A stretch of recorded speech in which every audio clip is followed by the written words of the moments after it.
Hey everyone, Diablo 4 video here. I wanted to do a brief leveling overview and give you my first impressions of the game so far, playing through the beta this past weekend. So, right off the gate, when you're starting a character, you're going to select a difficulty. As far as the beta goes, there's only 2 difficulty levels. I did all of my playing this past weekend at veteran level, but in retrospect, or if you're going to be playing this upcoming weekend, I would say you might just want to consider doing it on adventurer level. And the reason why is that you're capped at level 25. You get a lot of XP just from doing quests.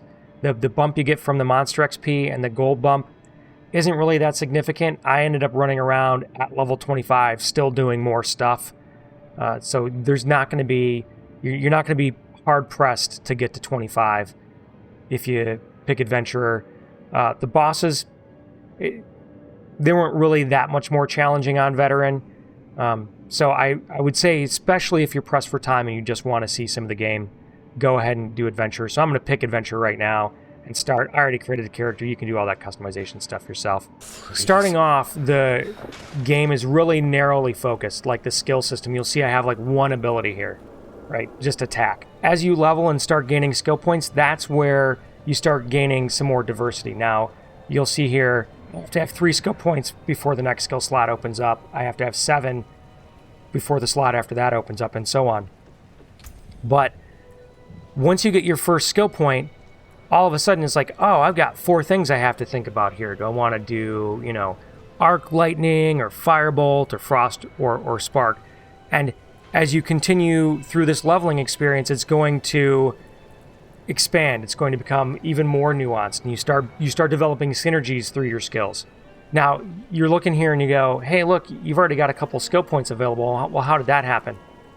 And that came about because you'll see in this map here, I have nothing explored. But on one of my other characters, I've explored and I've discovered a bunch of these altars of Lilith, or Lilith altars, around the game world. And as you find those on one character, it unlocks the bonuses for all of your other characters on that realm. So my character has started with some bonuses to strength, dex, and int, and a couple skill points because one of my other characters discovered a bunch of these altars around there. So it's a nice perk to the leveling system to have it where one character can do a lot of the adventuring. You may have a main that goes around doing all of your exploring and stuff like that. And then when you go to start another character, you're like, man, do I have to remember where all these altars were? No, you don't. You don't have to find them all. As long as you had one character fully exploring the world, all of those perk bonuses extend to all of your other characters on that realm. So, sweet. I really like that idea. The other thing I want to go into, I'm going to switch characters here real quick. Oops. I want to show you what it looks like when you've sort of like fleshed out the zone. As you go through play, you're going to unlock like different areas. So they'll be revealed on the map. Let me pull this map up here now. So this is a mostly explored Act 1. As you go through, you're going to sort of like unlock these areas. When you step into the fog of war in that area, it'll reveal the next section for you to play through.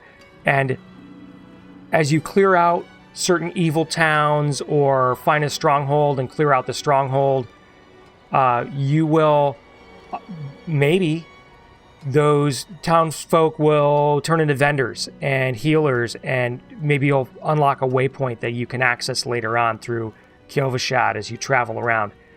The other element of this play through this leveling process is that you're going to get quests that may send you back to a place you've already been to. So maybe you're given a quest to go get a chalice from a guy down here in Nevesk. And he says, well, in order to sanctify the chalice, you need to go into this dungeon over here and, go through a certain ritual or whatever. And I like that experience of it sort of, tying the world back together and giving you a reason to sort of travel back through those waypoints. The other reason that you're going to have for going back through waypoints is the dungeons that are scattered around the zone. Now, you may find them and do them as you stumble across them each time, but in some cases you may be like, I'm already on a quest, I'll go back and do this later. Or, I'm not interested in doing this dungeon, I'll do it on somebody else. But regardless of the reason, each of the dungeons has a reward tied to the first time the dungeon's completed. So this dungeon that I've not done, you'll see there's a little reward marker on there, a little box.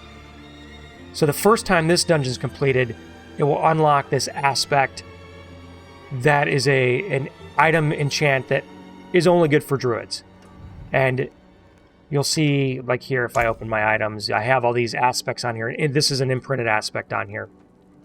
You get those from unlocking dungeons or from finding legendary items and using a mechanic to take the aspect off of them and enchant it onto other items. But the cool feature about this is that, again, you may have one person that you decide, I'm going to play through the whole game on this person, and I'm going to play through all of the dungeons and get all of those rewards on this person.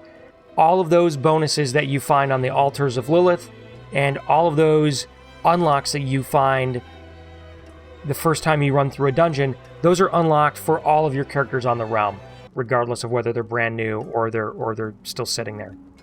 So the last thing I wanted to touch on is that each class has their own unique sort of mini mechanic to engage with. Barbarians, for example, they call it the arsenal system.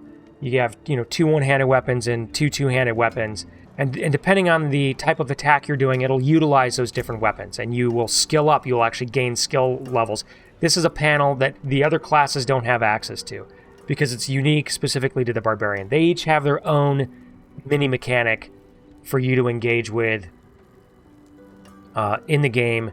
And it helps flesh out that distinct flavor that each class brings to the game. Overall, I would like to say that I like it. I like it so far. I think the game starts off really story-focused. But over time, you start picking up points and you get sort of that skill layer that layers on top of the story layer. And then on top of that, you start getting the item layer. So that layering that you get, the story focus, the skill layer on top of that, the item layer on top of that, you get that sort of the fine-tuning that you can do, the class-specific stuff, the shared bonuses that you get across all your characters. I feel like that makes a pretty tasty burger. Now, your taste may vary, but what I would recommend is if you get the chance, this weekend, March 24th, is the open beta. I think you should totally jump in and try it for yourself and see if you like it as much as I do so far. There are a couple things, there are definitely nitpicks, bugs, some nitpicks that I could do about the game. But this is an overview and sort of a first impressions. And overall, I like it. I like it enough that I'll be playing again this weekend. If you haven't played it and are looking forward to it, let me know in the comments what you're looking forward to. If you played it last weekend, let me know what your thoughts are. Did you think I missed something? Did you have something that really stuck out as a really good first impression that you had?